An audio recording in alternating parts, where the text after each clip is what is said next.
um lugar mencionado na Bíblia que ninguém pode visitar hoje. Ele está escondido sobre metros e metros de água. Mas antes de chegar a esse ponto, você precisa conhecer outros 14. Muralhas que ruíram para fora e não para dentro, exatamente como o texto bíblico descreve. Pedras que Jesus tocou, caminhos por onde ele andou, continuam ali, preservados. São 3.000 anos de história, 15 lugares diferentes, e a ciência tem confirmado cada detalhe. 15 locais citados na Bíblia. Alguns permanecem praticamente intactos depois de 3 milênios. Outros se transformaram tanto que seriam irreconhecíveis. E um deles está totalmente submerso, coberto por camadas profundas de água. Neste vídeo, você vai pisar onde Davi foi coroado rei, subir o monte onde Moisés encontrou Deus e descobrir o destino de cada um desses lugares ao longo dos séculos. Vem comigo, Jerusalém. Só o nome já impõe respeito. 3.000 anos de história concentrados em menos de 1 quilômetro quadrado da cidade antiga. Muralhas erguidas e destruídas repetidas vezes, pelo menos 5. Ruas onde profetas passaram, reis governaram e onde o próprio Deus escolheu habitar entre os homens. Quando Davi tomou Jerusalém dos jebuseus, ela era uma cidade pequena. Ocupava apenas a área hoje conhecida como Cidade de Davi, um monte estreito com menos de 6 hectares. Mas o que lhe faltava em tamanho sobrava em importância estratégica. Havia ali uma fonte permanente de água, Gion, e vales profundos protegiam 3 dos seus 4 lados. Davi enxergou naquele monte algo que ninguém mais via, o futuro centro espiritual de uma nação que ainda estava nascendo. Foi ali que Salomão ergueu o templo. Imagine a cena: 7 anos de construção, cerca de 180.000 trabalhadores entre cortadores de pedra, carregadores e supervisores. Cedros trazidos do Líbano por mar e por terra. Ouro em quantidade tão exagerada que, segundo a Bíblia, a prata praticamente perdeu o valor naquela época. Quando o templo foi concluído, a glória de Deus se manifestou de forma tão intensa que os sacerdotes não conseguiam permanecer de pé para ministrar. Hoje, o templo já não existe. Foi destruído pelos babilônios em 586 a.C., reconstruído, ampliado por Herodes e novamente arrasado pelos romanos no ano 70 d.C.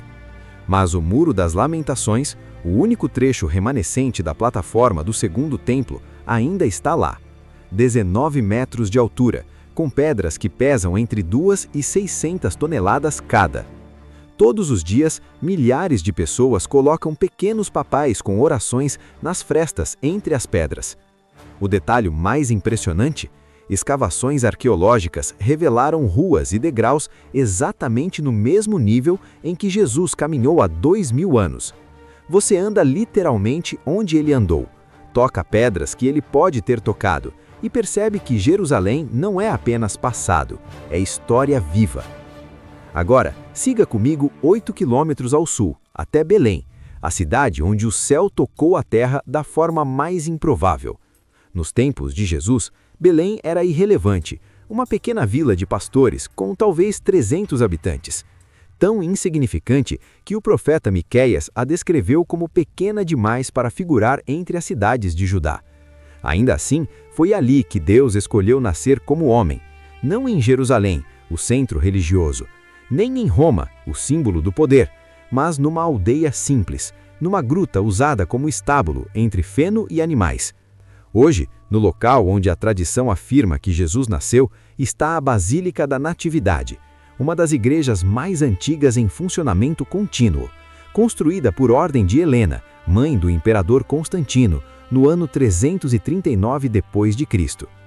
A entrada principal é tão baixa que todos precisam se curvar para entrar. É chamada de Porta da Humildade. Ninguém passa por ela de cabeça erguida. Descendo por uma escada estreita, chega-se a uma gruta de pedra. No chão, uma estrela de prata com 14 pontas marca o local exato onde, segundo a tradição, Jesus nasceu.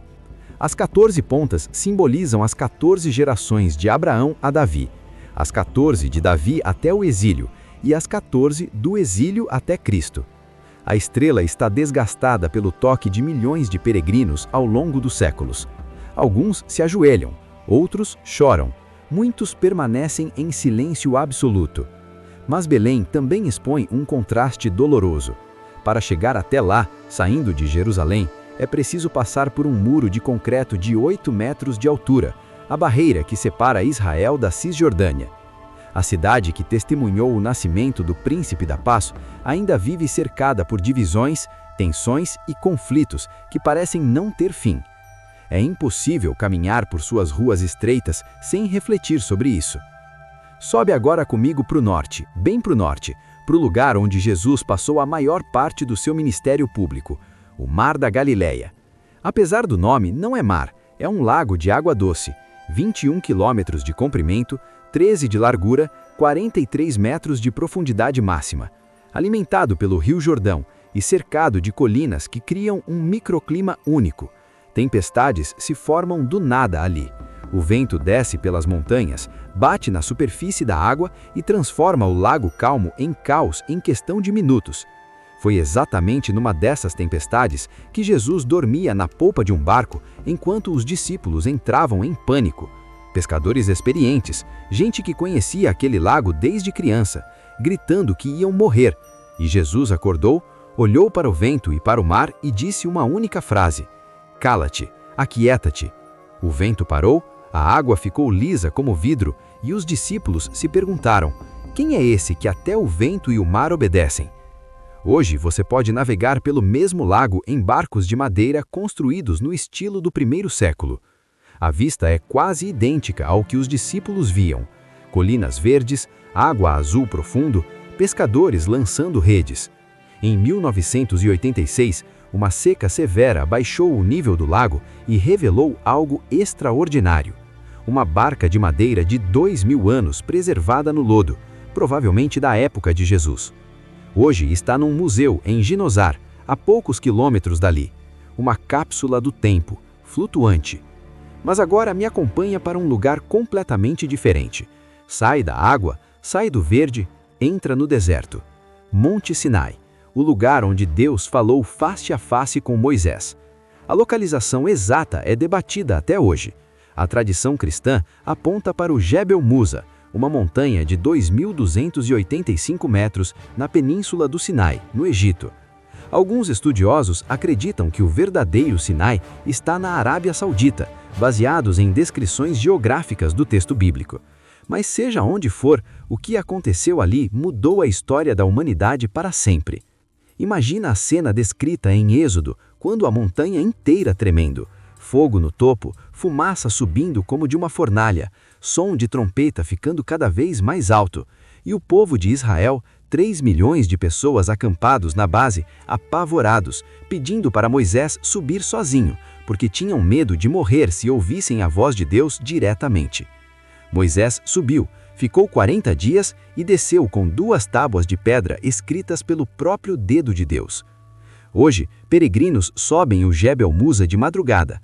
A caminhada leva entre 2 e 3 horas por um caminho de pedra construído por monges ao longo dos séculos. 750 degraus na parte final, chamados de Escada da Expiação. Quem chega ao topo antes do amanhecer vê o sol nascer no deserto, tingindo as rochas de dourado e vermelho. Silêncio é absoluto, e muitos dizem que ali, naquele silêncio, conseguem ouvir algo que não ouvem em nenhum outro lugar. Na base da montanha está o Mosteiro de Santa Catarina, construído no século VI por ordem do imperador Justiniano. É o mosteiro cristão mais antigo ainda em funcionamento e dentro dele está algo extraordinário, uma coleção de manuscritos antigos que inclui o Codex Sinaiticus, uma das cópias mais antigas da Bíblia que existem.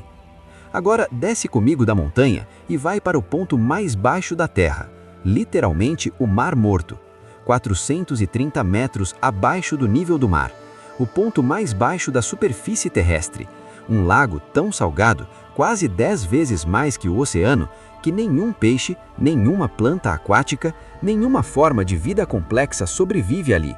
Por isso o nome Mar Morto, água que não sustenta a vida, mas sustenta você, literalmente.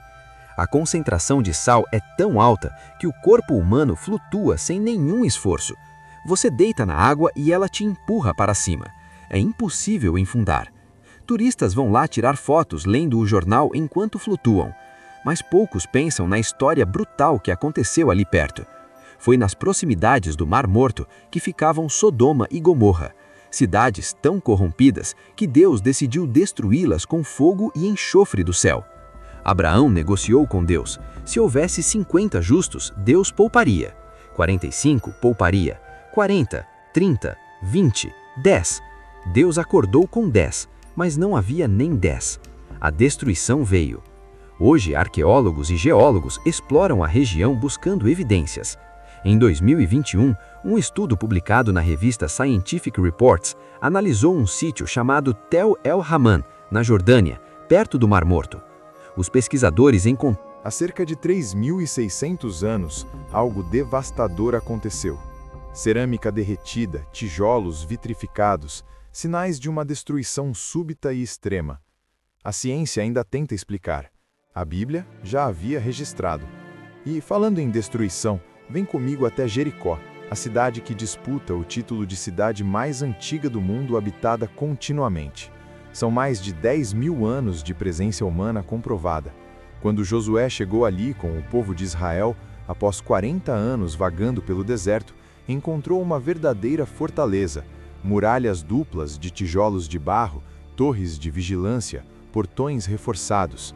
Do alto das muralhas, os moradores viam um grupo de ex-escravos nômades cercando a cidade. Provavelmente acharam aquilo ridículo, mas as instruções dadas por Deus eram tudo menos convencionais. Durante 6 dias, o exército deveria dar uma volta completa ao redor da cidade em silêncio. À frente, 7 sacerdotes tocando trombetas feitas de chifre de carneiro, caminhando diante da Arca da Aliança. No 7º dia, 7 voltas, e então, o grito. Imagine o clima dos primeiros dias, apenas o som dos passos e das trombetas ecoando. A tensão dentro da cidade devia crescer a cada volta. O que eles pretendem? No 7º dia, após a 7ª marcha, Josué deu a ordem. O povo gritou e as muralhas vieram abaixo. Hoje, as escavações de Tel es-Sultan, o monte arqueológico de Jericó, revelam sucessivas camadas de civilizações antigas. E sim, há evidências de muralhas que colapsaram para fora e não para dentro, como seria esperado em um ataque militar comum. Elas ruíram de uma só vez, exatamente como o relato bíblico descreve. Ali perto está a fonte de Eliseu, um manancial que, segundo a Bíblia, tinha águas contaminadas, causando doenças e morte. O profeta Eliseu lançou sal na nascente e purificou as águas. Até hoje, a fonte continua jorrando água limpa em pleno deserto. A cidade que Josué destruiu ainda permanece ali, ainda tem água, ainda conta sua história. Agora sobe comigo para o norte de Israel, Monte Carmelo, o lugar onde o céu respondeu com fogo. O Monte Carmelo é uma cadeia montanhosa de cerca de 39 quilômetros que acompanha a costa do Mediterrâneo. Hoje é uma região verde, coberta de vegetação com vista para o mar de um lado e para o vale de Jezreel do outro. Um cenário tranquilo. Mas foi ali que ocorreu um dos confrontos mais intensos de toda a Bíblia. O rei Acabe e sua esposa Jezabel haviam conduzido Israel à adoração de Baal. 450 profetas de Baal eram sustentados pela mesa da rainha. Elias parecia ser o único profeta do Senhor que restara, ao menos era assim que ele se sentia, e foi ele quem lançou o desafio, um confronto público no Monte Carmelo. As regras eram simples: 2 altares, 2 sacrifícios, nenhum fogo aceso por mãos humanas. O Deus que respondesse com fogo do céu seria reconhecido como o verdadeiro. Os profetas de Baal começaram, gritaram, dançaram, se feriram com lâminas. Do amanhecer até a meia-tarde, nada aconteceu. Elias ironizava: gritem mais alto, talvez o Deus de vocês esteja dormindo, viajando ou ocupado. Então chegou a vez de Elias. Ele reconstruiu um altar do Senhor que estava em ruínas, cavou uma vala ao redor, colocou lenha e o sacrifício, depois mandou derramar água, 4 jarros, depois mais 4, depois mais 4, 12 ao todo, até a vala transbordar. Em seguida, fez uma oração breve e direta. Responde-me, Senhor, para que este povo saiba que Tu és Deus. O fogo desceu do céu, consumiu o sacrifício, a lenha, as pedras, a terra e até a água da vala. O povo caiu com o rosto em terra e gritou: O Senhor é Deus, o Senhor é Deus. Hoje, no Monte Carmelo, está o Mosteiro de Murracá, cujo nome significa Lugar da Queima. Uma estátua de Elias com a espada erguida marca o local tradicional do confronto. Dali, a vista alcança o mesmo vale contemplado por aquelas pessoas há quase 3.000 anos. Agora desce comigo de volta ao nível do mar. Retornamos ao Mar da Galileia, mas desta vez a uma vila específica na margem norte, Cafarnaum, a cidade que Jesus escolheu como sua. Nazaré foi onde ele cresceu, mas Cafarnaum foi onde viveu durante a maior parte do seu ministério público. Mateus chega a chamá-la de sua cidade. Foi em Cafarnaum que Jesus chamou Pedro, André, Tiago e João quando pescavam. Foi ali que curou o servo do centurião à distância. Ali, um paralítico foi descido pelo telhado, já que a multidão bloqueava a entrada. Ali ele ensinou sobre o pão da vida, dentro da sinagoga. Hoje, Cafarnaum é um sítio arqueológico a céu aberto. As ruínas revelam alicerces de uma sinagoga de pedra calcária branca, construída entre os séculos 4 e 5, erguida sobre fundações muito mais antigas, basalto negro de uma sinagoga anterior, provavelmente a mesma em que Jesus pregou. Perto dali, os arqueólogos identificaram uma casa que a tradição associa a Pedro. Sobre ela foi construída uma igreja octagonal suspensa com piso de vidro para você ver as ruínas embaixo. Mas Cafarnaum carrega um peso estranho. Apesar de todos os milagres que aconteceram ali, a cidade não se arrependeu. Jesus pronunciou uma de suas condenações mais severas contra Cafarnaum. E tu, Cafarnaum, elevar-te-ás até o céu, até o inferno descerás. A cidade que viu mais milagres do que qualquer outra foi destruída e abandonada. Hoje, as ruínas silenciosas lembram que presenciar o sobrenatural não garante transformação do coração. Agora sai de Israel comigo, vai para o Nordeste, entra na Síria, Damasco, uma das cidades mais antigas do mundo continuamente habitadas, e o lugar de uma das conversões mais dramáticas da história. Damasco já era antiga quando Abraão era vivo. Registros de ocupação datam de mais de 5.000 anos, e foi na estrada que liga Jerusalém a Damasco que Saulo de Tarso, o perseguidor implacável dos cristãos, encontrou Jesus ressurreto. Saulo estava indo para Damasco com letras de autorização para prender qualquer seguidor de Jesus que encontrasse. Ele respirava ameaças e morte. E então, no meio do caminho, uma luz mais forte que o sol do meio-dia o envolveu. Ele caiu no chão. Uma voz disse: Saulo, Saulo, por que me persegues? Ele perguntou quem era. A resposta mudou tudo. Eu sou Jesus, a quem tu persegues. Saulo ficou cego. Seus companheiros o guiaram até Damasco, até uma casa na rua chamada Reta. 3 dias sem ver, sem comer, sem beber. Então Deus mandou um discípulo chamado Ananias ir até lá, impor as mãos sobre Saulo e orar. Ananias tinha medo. Todo mundo conhecia a reputação de Saulo, mas obedeceu. E quando orou, algo como escamas caiu dos olhos de Saulo.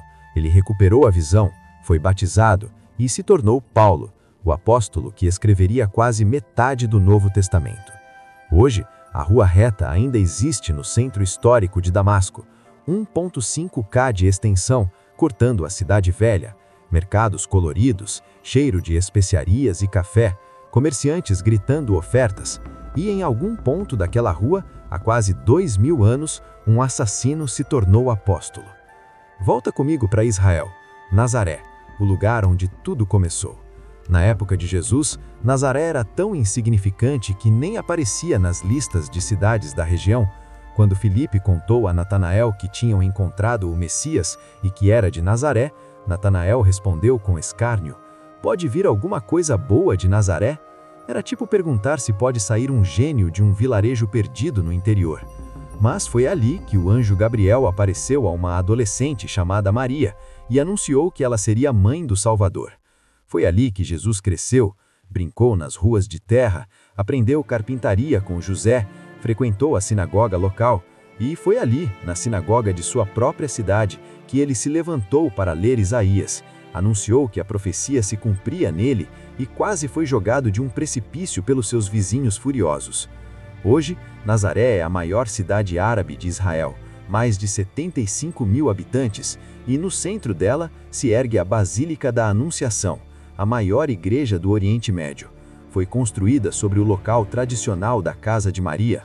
Dentro dela, mosaicos de diferentes países retratam Maria e o menino Jesus em diversos estilos culturais: japonês, africano, latino-americano, europeu, uma lembrança visual de que aquela história transcende todas as barreiras.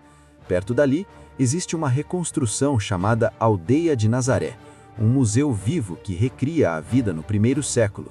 Casas de pedra, oliveiras, ovelhas, tear manual, prensa de azeite.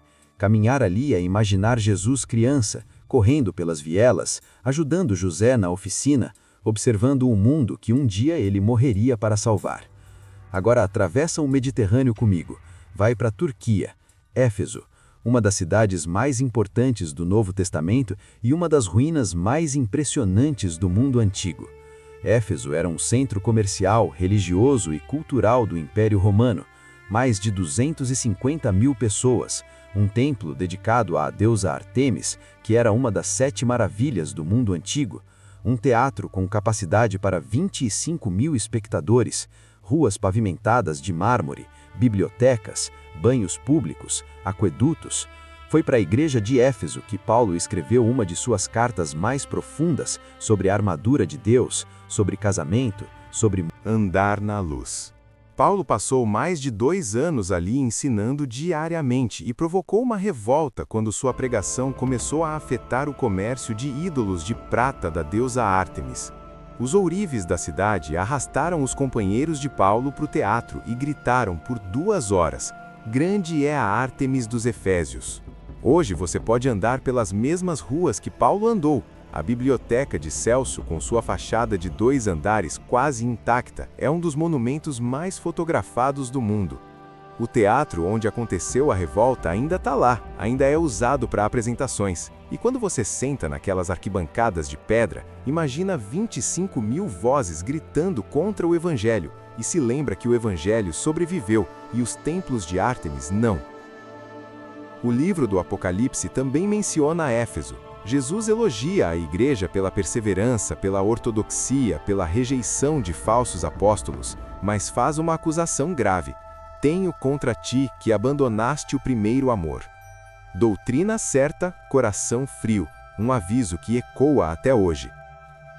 Volta comigo para Israel, desce para o sul, Hebrom, a cidade dos patriarcas. Hebrom é uma das cidades mais antigas do mundo e uma das mais sagradas para o judaísmo, cristianismo e islamismo. Foi ali que Abraão comprou a caverna de Macpela para enterrar Sara, pagou 400 siclos de prata, um preço alto, mas fez questão de comprar legalmente, não aceitar de graça. Aquela terra seria dele e dos seus descendentes por direito de compra. Dentro daquela caverna estão, segundo a tradição, os túmulos de Abraão e Sara, Isaque e Rebeca, Jacó e Lia, 6 dos maiores nomes do Antigo Testamento, descansando no mesmo lugar. Sobre a caverna, Herodes construiu um edifício monumental no 1º século a.C., muros de pedra calcária, 16 metros de altura, com o mesmo estilo das construções do Monte do Templo em Jerusalém. Aquele prédio ainda está de pé, praticamente intacto, 2000 anos depois. Hoje, Hebrom é uma cidade dividida. Tensões entre comunidades árabes e judaicas, checkpoints militares, muros e grades. A cidade onde Abraão fez aliança com estrangeiros é hoje um dos pontos mais tensos do conflito israelense-palestino. Mas os peregrinos ainda vão, judeus de um lado, muçulmanos do outro, ambos reverenciando os mesmos ancestrais. Agora vai para o norte comigo, Meguido, o lugar onde a história vai terminar. Meguido está posicionado num ponto estratégico que controla a passagem entre o Egito e a Mesopotâmia. A Via Maris, a principal rota comercial do mundo antigo, passava exatamente ali. Por isso, Meguido foi disputado por todos os impérios da história: egípcios, cananeus, israelitas, assírios, babilônios, Persas, gregos, romanos, todos queriam controlar aquele ponto. Arqueólogos já identificaram mais de 20 camadas de ocupação no Monte de Meguido, ruínas sobre ruínas sobre ruínas, portões de cidades antigas, estábulos que podem ter sido de Salomão, um sistema de água subterrâneo impressionante, um túnel cavado na rocha que permitia acesso a uma fonte sem sair das muralhas. Mas o que torna Meguido único é o futuro, não só o passado. No livro do Apocalipse, capítulo 16, versículo 16, aparece um nome, Armagedon. Em hebraico, Har Megido, Monte de Meguido, o lugar onde, segundo a profecia, os reis da terra serão reunidos para a batalha final. Quando você sobe no monte e olha para o vale de Jezrael se estendendo até onde a vista alcança, entende por que esse lugar foi escolhido. É um anfiteatro natural gigante. Napoleão, quando passou ali, disse que era o campo de batalha mais perfeito do mundo. Ele não sabia que a Bíblia já tinha dito algo parecido séculos antes. Agora desce comigo para o sul, bem para o sul, Berseba, a fronteira do deserto. Na Bíblia, a expressão de Dan até Berseba significava todo o território de Israel, do extremo norte ao extremo sul. Berseba era o limite. Depois dela, só o deserto do Neguev. Foi em Berseba que Abraão fez um pacto com Abimeleque, rei de Gerar. Os dois juraram não se prejudicar mutuamente, e Abraão deu 7 cordeiras como testemunho do juramento. Por isso, o nome Berseba significa Poço do Juramento, ou Poço dos 7. Abraão cavou um poço ali e plantou uma tamareira. Era o limite sul da terra que Deus tinha prometido. Também foi de Berseba que Agar e Ismael vagaram pelo deserto depois de serem expulsos da casa de Abraão. A água acabou. Agar deixou o menino debaixo de um arbusto para não ver ele morrer e chorou. Então Deus abriu os olhos dela e ali foi revelado um poço que sempre esteve presente, escondido à vista de todos. Hoje, Berseba é uma cidade moderna, a maior do deserto do Neguev, com mais de 200 mil habitantes. Mas o sítio arqueológico de Tel Berseba guarda os vestígios da cidade antiga, incluindo um sistema avançado de cisternas e poços que garantiam água em pleno deserto. Arqueólogos descobriram um poço com quase 40 metros de profundidade, escavado diretamente na rocha sólida. Cada gota de água tinha valor. Cada poço era uma afirmação de fé, a convicção de que a vida podia florescer mesmo ali. E agora chegamos ao 15º lugar, o único que não pode ser visitado a pé, o lugar que está debaixo d'água, e talvez não onde você imagina. Cesareia Marítima, às margens do Mediterrâneo, uma das maiores façanhas de engenharia do mundo antigo. Hoje, grande parte dela repousa submersa. Herodes o Grande idealizou Cesareia para ser extraordinária, uma cidade romana completa construída do nada em apenas 12 anos. Mas o maior desafio não era a cidade, era o porto. A costa de Israel não oferece portos naturais, não há baías profundas ou enseadas protegidas. Herodes precisava criar um porto em mar aberto, e fez isso usando uma tecnologia romana revolucionária chamada Opus Caementicium, um tipo de concreto capaz de endurecer debaixo d'água. Seus engenheiros ergueram 2 enormes quebra-mares que avançavam mais de 500 metros mar adentro, formando uma bacia maior do que o porto de Atenas. O porto recebeu o nome de Sebastos, Augusto, em homenagem ao imperador romano. Cesareia se tornou um dos portos mais importantes do Mediterrâneo Oriental. Navios de todo o império atracavam ali. Mercadorias, soldados, ideias, culturas e religiões passavam por aquele lugar.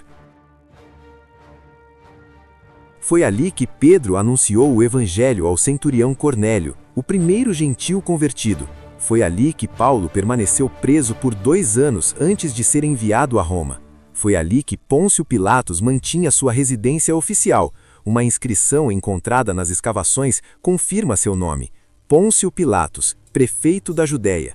O homem que autorizou a crucificação de Jesus viveu ali. Mas o tempo cobrou seu preço. Terremotos, afundamento gradual do solo, erosão constante. Aos poucos, o porto de Herodes foi sendo engolido pelo mar. Hoje, aqueles gigantescos quebra-mares estão completamente submersos. Só podem ser vistos com equipamento de mergulho. No fundo do mar, colunas de granito, blocos de concreto romano cobertos de algas, antigas âncoras presas ao leito marinho, formam um parque arqueológico subaquático único no mundo. Em terra firme ainda se veem as ruínas da cidade, o teatro romano, que continua recebendo apresentações, o hipódromo onde corriam as bigas, o aqueduto de 14 quilômetros que trazia água do Monte Carmelo, os mosaicos dos palácios, tudo impressionante. Mas debaixo d'água, invisível para quem não mergulha, está a obra-prima de Herodes, o porto impossível que desafiou a natureza e no fim foi vencido por ela. Um lembrete silencioso de que até as maiores construções humanas podem desaparecer sobre as ondas. 15 lugares. Alguns se tornaram ruínas, outros viraram cidades modernas. Um está escondido sob o mar. Mas há algo que nenhuma enchente pode cobrir, nenhum terremoto pode destruir, nenhum império consegue apagar.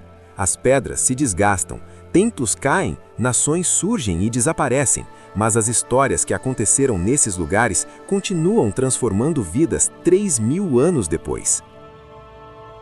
Davi já não está em Jerusalém, mas a fé que ele cantou nos Salmos ainda ecoa. Moisés não está mais no Sinai, mas a lei que recebeu continua guiando bilhões de pessoas. Jesus não está mais em Cafarnaum, mas as palavras que ele pronunciou ali ainda curam, ainda libertam, ainda salvam. Os lugares mudam, a palavra permanece.